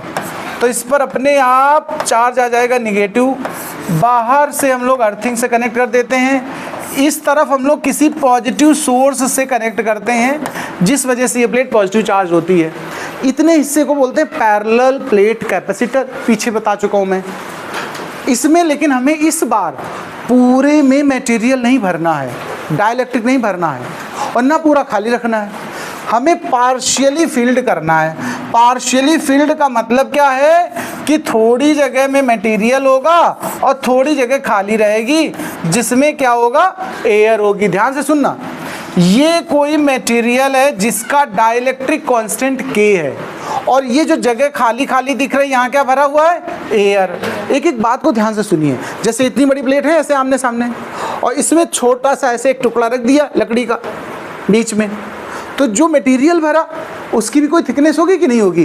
तो इसकी थिकनेस को हमने टी लेट कर लिया, कितना? जबकि सेपरेशन बिटवीन प्लेट्स हम लोग क्या लेट करते हैं? डी लेट करते हैं। एरिया हम लोग क्या लेट करते हैं? ए। एरिया इसका भी ए रहेगा, एरिया वाइज सेम है ये जो मटेरियल भरा है, मतलब जितना प्लेट का एरिया है उतनी ही चौड़ाई का हम मटेरियल डालेंगे इसके अंदर, ठीक है? इतनी बातें समझना अच्छे से। मैंने बोला ये जो ब्लैंक जगह दिख रही है यहाँ क्या भरा हुआ है? एयर। एयर में इलेक्ट्रिक फील्ड के लिए हम लोग सिंबल इस्तेमाल करते हैं ई नॉट, यानी एयर के पार्ट में जो फील्ड प्रोड्यूस्ड होगा उसे हम कहेंगे ई नॉट, और जो सब्सटेंस के अंदर फील्ड प्रोड्यूस्ड हुआ उसको मैंने नाम दे दिया ई, ठीक? हमने कहा मुझे निकालना क्या है? कैपेसिटी का फॉर्मूला, यानी सी का फॉर्मूला। और सी का फॉर्मूला निकालने से पहले हम निकालना क्या चाहते हैं? वी का फॉर्मूला, यानी वोल्टेज। वोल्टेज जब पैरेलल प्लेट का निकाला था पीछे तो हमारी हेल्प की थी गॉस थ्योरम के एप्लीकेशन ने, E is equal to sigma by epsilon naught ने, याद है? यूज हम यहाँ फिर वही करेंगे, स्टार्टिंग वहीं से सुनिए। बट यहाँ दो तरह का सिस्टम है, एक एयर और एक मटेरियल। उसमें पूरा मटेरियल थी या पूरा एयर था, तो हम कहेंगे, ध्यान से सुनना जरा, field in the region of air. हम इलेक्ट्रिक फील्ड एयर के रीजन में निकाल रहे हैं। एयर के रीजन में इलेक्ट्रिक फील्ड को हमने नाम दिया है ई नॉट। अब पैरेलल प्लेट्स के between electric field Gauss theorem के हिसाब से कितनी होती है? Sigma by epsilon not. ये तो पीछे सीखा ना, पिछले डेरिवेशन में भी था, ये गॉस थ्योरम का एप्लीकेशन है। एयर के फील्ड में जहां जहां एयर भरी है उसमें फील्ड की वैल्यू है E not is equal to sigma by epsilon not. Sigma क्या है? Surface charge density. चूंकि एयर है तो डाइलेक्ट्रिक कांस्टेंट तो आना नहीं है, और सिग्मा को क्या लिख देते हो? क्यू बाई ए। तो ये फॉर्मूला बन गया Q by A epsilon not. हम लेकिन वी निकालना चाहते हैं, तो अगर इसी के करस्पॉन्डिंग वी निकालो तो उसको नाम दे दिया मैंने V1। और पोटेंशियल ग्रेडियंट के रिलेशन के हिसाब से E is equal to V by D, तो V is equal to E into D. लेकिन एयर का हिस्सा कितनी जगह में, जरा ध्यान देना, पूरा तो D है और मटेरियल कितने में भरा? T में, तो एयर कितनी जगह में रह गई? D माइनस टी में। तो जो हम फार्मूला लगा रहे हैं ED वाला, वो formula E not D minus T बन जाएगा, नहीं बन जाएगा? बात इसको समझना। एयर कितनी जगह में रह गई? D जगह तो घेर ली किसने? मटेरियल ने, और सॉरी T जगह, T थिकनेस, और टोटल थी D, तो एयर के हिस्से की बची कितनी? D minus T. तो ये हो गई थिकनेस और ये हो गया E नॉट, तो V निकल आया। E नॉट की ये वैल्यू यहाँ पुट कर लो, तो देखो एयर के हिस्से का वोल्टेज हमारे पास फिलहाल आ गया है। यानी एक चीज हमने एयर में जो वोल्टेज डेवलप हुआ वो निकाला। ऐसा ही हम निकालेंगे फॉर मीडियम। मीडियम के हिस्से की बात करते हैं इसी तरह। तो जब मीडियम के हिस्से में फील्ड निकालोगे, देखो E, तो क्या निकालोगे? सिग्मा बाई के एप्सिलॉन नॉट। क्या निकालोगे भैया बताओ? और सिग्मा क्या? Q by A. सिग्मा क्या था? क्यू बाई ए। और अगर ईडी वाला फॉर्मूला निकालो, पोटेंशियल V2 कह दो, तो उसे E इंटू टी कहोगे, क्योंकि जो मीडियम प्रेजेंट है वो कितनी जगह घेर रहा है? T thickness. मीडियम कितनी जगह कवर कर रहा है? T thickness.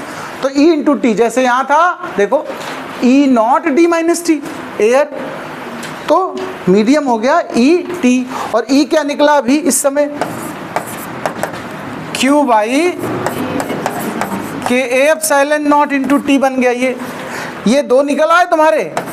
दो ही तरह का रीजन तो है, प्लेट्स के बीच दो ही तरह का रीजन है, एक हिस्सा जिसमें मीडियम है और एक हिस्सा जिसमें एयर है। तो नेट पोटेंशियल अब हम देखते हैं दोनों का मिला के कितना बन रहा है। नेट पोटेंशियल ध्यान से सुनते जाना, नोट करो चाहे ना करो। V is equal to V1 plus V2।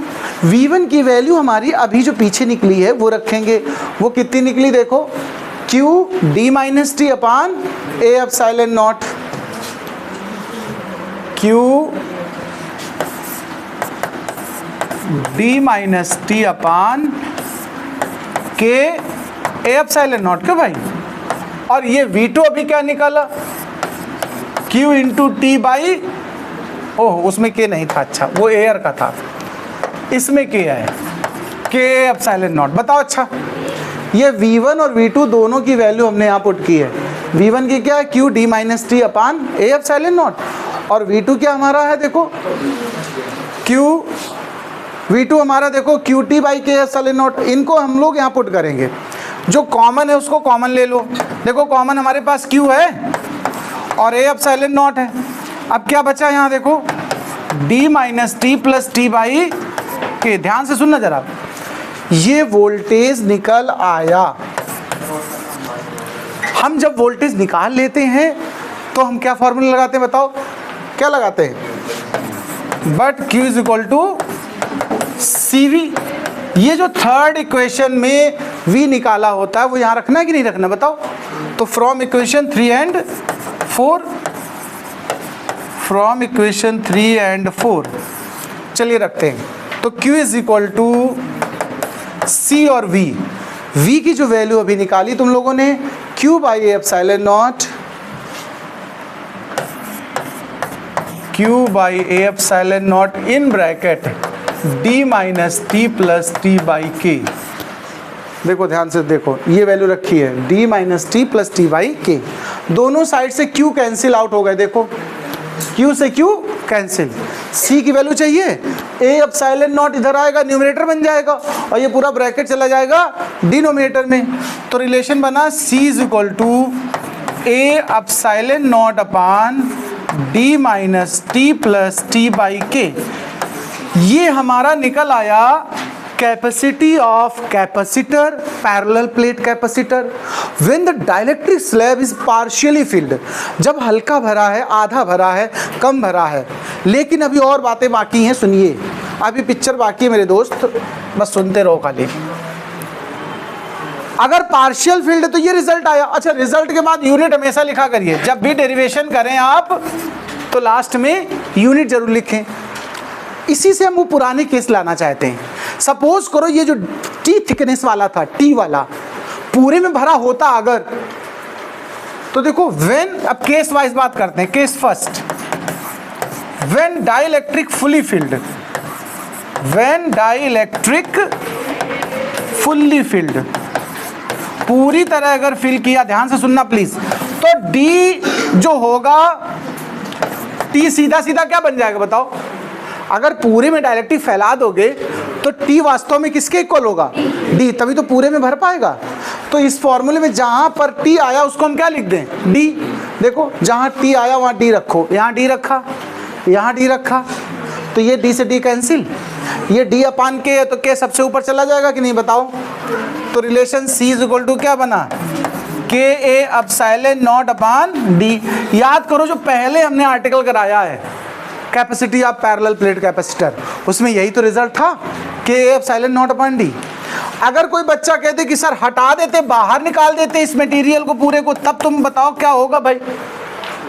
इस टी थिकनेस वाले को रिमूव करके बाहर कर दो तो टी की वैल्यू क्या हो गई, जीरो। अगर डाइलेक्ट्रिक एब्सेंट हो जाए, देखो व्हेन डाइलेक्ट्रिक रिमूव्ड, अगर हम रिमूव कर देंगे तो टी सीधा सीधा क्या बन जाएगा बताओ, जीरो। अब इसी फॉर्मूले को देखो और जहां टी है वहां जीरो पुट करके आओ, जीरो जीरो, तो ये 0 समथिंग जीरो हो जाएगा, तो सीधा क्या बचा, ए एप्सिलॉन नॉट अपान डी। तो इस तरह के रिजल्ट को हमने सी नॉट नाम दिया था, याद है पीछे, एयर प्रेजेंट हो गई ना, जब डाइलेक्ट्रिक हटा दिया तो क्या भर गया पूरे में, एयर। ये कोई बड़ी बात नहीं थी, तो आसान बात थी। एक बात और करते हैं, कोई अगर बच्चा हमसे कहे कि सर एक मोटा टुकड़ा आपने रखा था टी थिकनेस का, हम 4-5 स्लाइस काट लाएं पनीर की, मक्खन की, और इसके ऐसे रख दें आके, मतलब वही लकड़ी, माइका, कांच, सबका डाइलेक्ट्रिक अलग अलग होता कि नहीं होता है, सबकी थिकनेस अलग अलग हो गई। कई मटेरियल हो, जैसे एक दबकी लगा दो T1 थिकनेस की, उसका डाइलेक्ट्रिक K1 है। एक कांच की प्लेट रख दो T2 थिकनेस की, डाइलेक्ट्रिक K2 है। तो हम कहेंगे डिफरेंट डिफरेंट मटेरियल यूज किए जाए। तब देखिए, व्हेन डिफरेंट डाइलेक्ट्रिक्स प्लेस्ड, कई हम टुकड़े रख रहे हैं, तो सुनिए जरा डिफरेंस रखने में कहाँ डिफरेंस आने वाला है। T की प्लेस में T1 plus T2 plus T3 होता चला जाएगा। एक बात, T बाई K की जगह T1 by K1 plus T2 by K2 ऐसे स्प्लिट हो जाएगा ये फॉर्मूला। तब हम फॉर्मूला इस्तेमाल करेंगे C इज इक्वल टू, ऊपर क्या था पता नहीं, A एप्सिलॉन नॉट अपान क्या था बाहर इसमें फार्मूले में रिजल्ट, हाँ D माइनस टी प्लस, तो देखिए यहाँ नीचे आ जाएगा D माइनस टी की जगह आ जाएगा T1 प्लस T2 जितने भी हैं plus T1 by K1 plus T2 by K2 dot dot so on. एक और बात है, एक तो ये केस हो गया, एक और लास्ट केस सुन लीजिए। अगर ऐसा आता है ऑब्जेक्टिव में कि दोनों प्लेट्स के आमने सामने एक वायर से जोड़ दिया जाए, दोनों को वायर से जोड़ने का मतलब सुनिए, पूरे में मेटल भर दी जाए। मेटल क्या है? मेटल तो समझते हो ना, मेटल क्या है? कंडक्टर। वो डाइलेक्ट्रिक नहीं होता है, या डाइलेक्ट्रिक नहीं होता, या हम ऐसे कहें मेटल का डाइलेक्ट्रिक कांस्टेंट कितना होता है? इनफाइनाइट। कितना? अगर हम देखो मेरी बात सुनिए, इसको दो तरह से आप इस क्वेश्चन को समझ सकते हो। अगर दोनों प्लेट के बीच में एक वायर जोड़ दें अंदर अंदर, तो एक तरह से हो गया पूरे मेटल भर गई, या सीधा मेटल ले आओ और भर दो, दोनों का मतलब एक ही है। दो तरह से इस बात को कर सकते हो। क्वेश्चन कह सकता है when a wire conducting wire connected, when dielectric wire is connected between the plates, या मेटल फुली फील्ड। तो के ध्यान रखना, ऐसी सिचुएशन में क्या हो जाती है? इनफिनाइट हो जाती है। क्या हो जाती है? इनफाइनाइट हो जाती है, ध्यान रखिएगा। तो इसी फॉर्मूले में देखो के सब जगह इनफाइनाइट हो गया, तो जब इनफाइनाइट से डिवाइड करोगे तो सेकंड वाला स्टेप क्या हो जाएगा? देखो जरा यहाँ पर, अगर आपने के को इनफाइनाइट रख दिया तो ये हिस्सा जीरो हो गया, तो सिर्फ क्या बचा? D minus T. बोलो, और d माइनस टी, चूंकि दोनों को जोड़ दिया है तुमने, तो d इक्वल टू टी। देखो ध्यान से, d किसके इक्वल हो गया? t के इक्वल। तो ये पूरा क्या बन गया? नीचे का हिस्सा जीरो, और जीरो से डिवाइड किया तो अच्छा इनफाइनाइट। यानी जब दोनों वायर, दोनों प्लेटों को नीचे अंदर अंदर जोड़ दोगे या मेटल भर दोगे, तो जो नेट कैपेसिटी आएगी वो क्या हो जाएगी? इनफाइनाइट। इतना नोट कर लीजिए। नमस्कार।